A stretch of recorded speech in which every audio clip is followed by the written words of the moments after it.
we strip the churches of their spiritual significance, and we turn them into academies of reason. They turn them into schools of reason. Do away with God. Let's turn it into reason. It's that humanism that we hear about.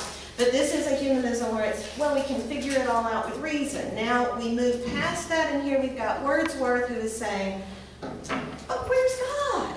Right? Where's God? This is just a perfect beginning to this thing. Where's God? We don't have this sense of let's look upward anymore. And so we look at Ode on Intimations of Immortality. Let's look at that now.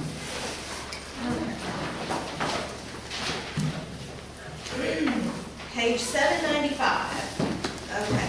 Now I have asked you to post on Ode on Intimations of Immortality. The post can be made, I think, as late as Monday. Is that right? Yes. Have you looked at that? That you can still make your posts on Monday. And we're looking at, you go to the J1, it's week 6, I've got directions for all of that, and go scrolling down to post. Oh, many of you have already done this. Excellent. Okay. But I have asked you to post by Monday, October 3rd. Do Monday, October 3rd. That way you would have a chance to, digest this. If you want to go back and change something on your post, if you've already posted it, that's fine. Okay, can I get someone to read me Canto 1 or Stanza Christian? Would you read me Canto Stanza 1? That would be great. Okay. And you can look it up later. This Christian. Aww. I'm sure I'm looking up in English anyway. Oh, that's okay. It's okay. Okay, but you can read the second one. How about that? Well, if I don't have to. No, we'll let you. He's gonna read it better than me anyway. Okay. Okay. There was a time when meadow, grove, and stream, the earth and every common sight, to me did seem apparelled in celestial light, the glory and the freshness of a dream.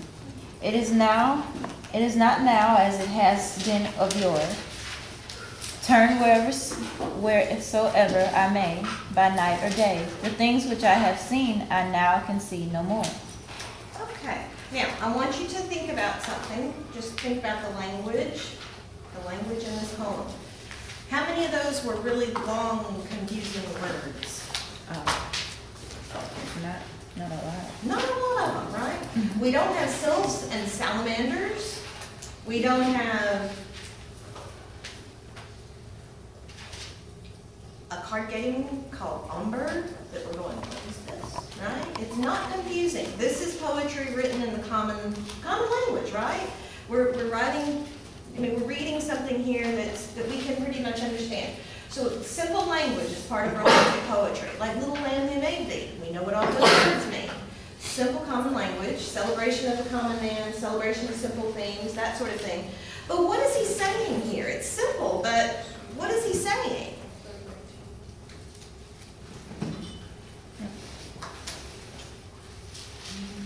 Emily, What is he saying? in that one stanza. Well, I think when the child is speaking in this stanza. Okay. Because to me, it seems like a child is describing what it's like to see the earth for the first time, like it's a freshness. So the earth, It's like a nostalgic moment. ooh, nostalgic. Yeah. So the child, now is the child actually speaking here, or is he talking about the child stage? I think the child is speaking. The child is speaking. There was a time when Meadow, Grove, and Stream to me. Well, no. Pardon? Says the things which I have seen, so he's just talking about. Yeah. Yes, he's talking about what did happen. Okay, the speaker is remembering.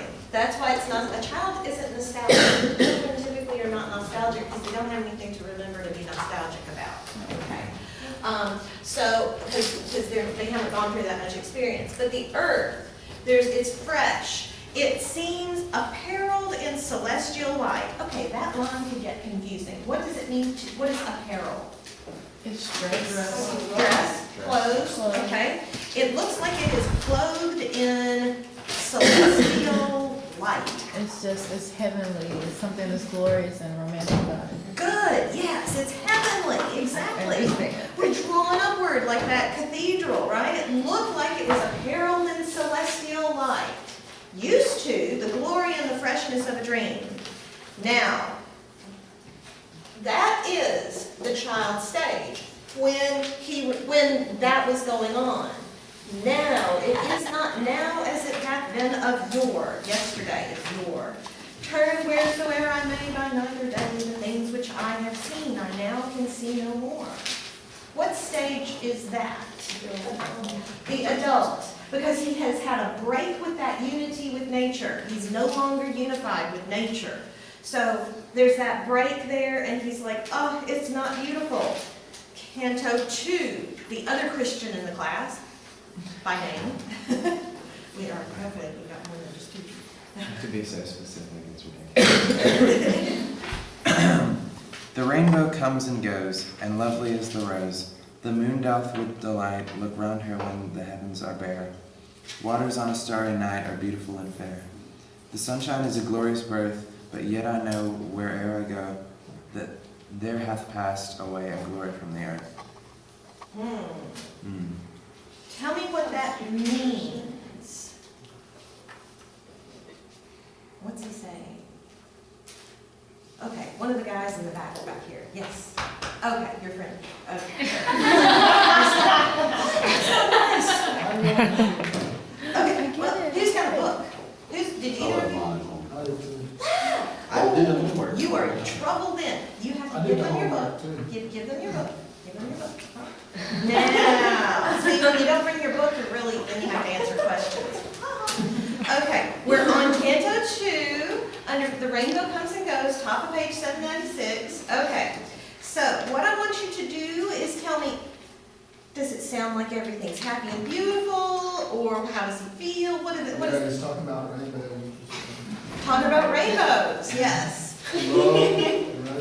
And roses, are they beautiful or ugly or? Lovely. They're lovely, yes. Okay, so they're beautiful and lovely, beautiful and fair. The sunshine is a glorious bird. Is he unified? But look at the last two lines. Okay, your friend over here, wait, okay, you are Parker? Keith, okay. Parker has answered several, now Keith has to answer several. He doesn't have one either. Okay, read me the last two lines there. But yet I know wherever I go that there hath passed away glory from the earth. Beautiful, okay. So, is he happy or is he sad? Read that again. Okay. I don't know, it seems kind of depressing. Seems kind of depressing, yes. Glory's gone, right?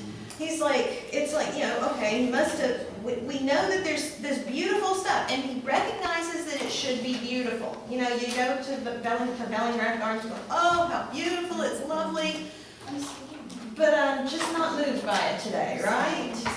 So he says, what stage would that be, since there hath passed away a glory from the earth? That's his present Pardon? stage. That's the present. What is this stage that he's in? Is it child, adult, or poet?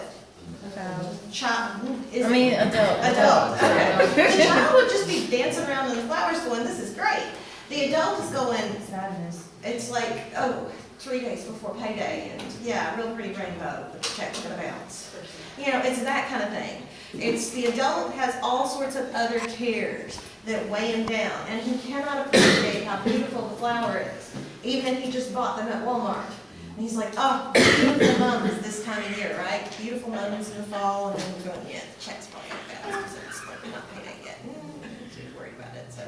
Kind of takes the fun out of the beautiful flowers, right? So, that one also, there hath passed away a glory from the earth. The first stanza is actually in the adult stage, but remembering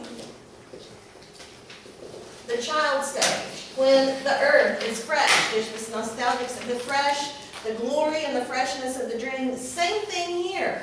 The rainbow, the flowers, all this great stuff. When it's beautiful, you're in the child stage. But when you're worried about your paycheck and whether the checks are gonna bounce and all that, then the adult can't appreciate it. So there has a break. I know it is.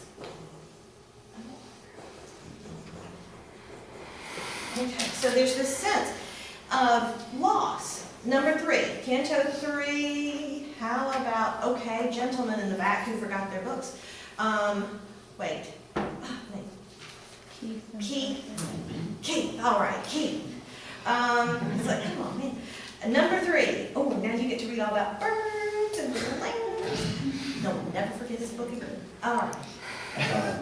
Now while the birds are singing a joyous song, while the young lambs bound as to the taper's sound, to me alone there came a thought of grief, a timely utterance gave that thought relief, and I again strong. The cataracts blow their trumpets from the steep, no more shall grief of mine the season roam. I hear the echoes through the mountains throng, the winds come to me from the fields of sleep, and all earth is gay. Land and sea give themselves up to jolly. May, doth every beast keep holiday. Thou child of joy shall round me, let me hear thy thoughts, thou happy shepherd boy. Okay, so is that a happy stanza or a sad stanza or? I don't know while I was reading it. Okay, can't pay attention to it while you're reading it out loud. How about, Parker did. to me alone there came, oh, okay, can you tell me? To me alone there came a thought of grief, an only utterance gave that thought relief, and again I am strong. What do you think? Is that good, bad, whatever? Good. Good. He's strong again. Remember the line. Remember the line. A timely utterance. A timely utterance. This is 3. A timely utterance. And now he says, no more my grief shall, no more shall my, how does it go? No more